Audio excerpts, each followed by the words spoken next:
I'm here again with Chris at the Millersburg Museum, Glass Museum, and we're in front of another one of his wonderful display cases that has some very, very pretty pictures in here.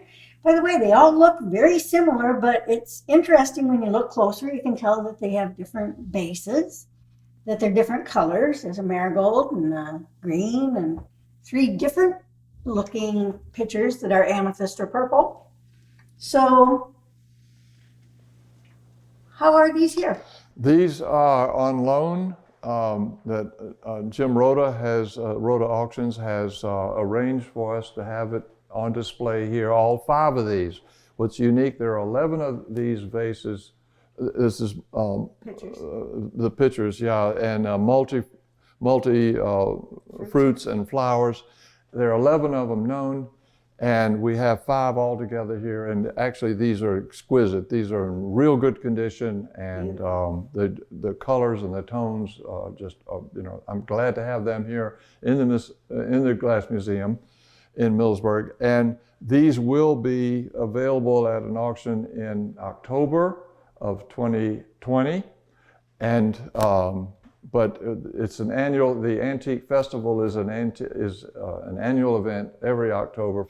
We do auctions at that time also. And so that's in Millersburg here. In Millersburg itself. And the Glass Association actually has a get together on Friday, the Friday evening. They have they're very. It's just nice. They're supportive.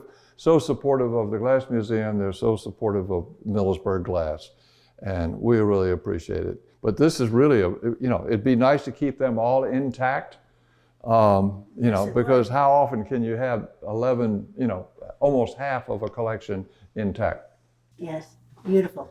Well, one of the features that we have here in the Millersburg Glass Museum are the 3 people's vases. The cobalt blue here in the middle, one of a kind, with the marigold on this side, and then we have the amethyst one there, or as some people say, purple.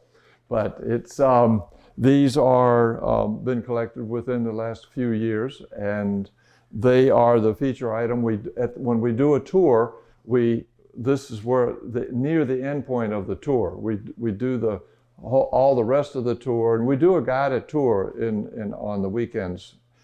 And we tell the story in multiple stories, why the crystal glass, for instance, has facets, and why the colors and the combinations and how things like that were made, and how John Fenton really understood the chemistry, the minerals, and the use of that, and his experience that he gained from the Fenton factory. He brought that here to Millersburg, and and then he improved on it completely. Discovery of radium, making radium glass and being able to heat it a second time, that gives us this particular glow. Now, there was some question about who are these figures that are in the people's vase?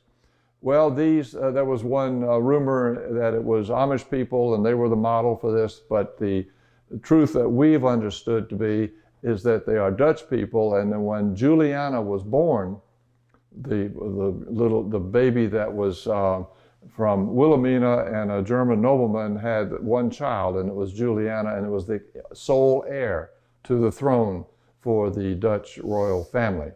And our understanding is that John Fenton made these to honor the birth of that child, and he wanted to give a gift to the family. John is a marketer, and he felt like he wanted to be able to get into that market. And so he ended up doing something that shows the Dutch people dancing and singing in the street. They probably had some adult beverages to help them along, to celebrate, like Mardi Gras.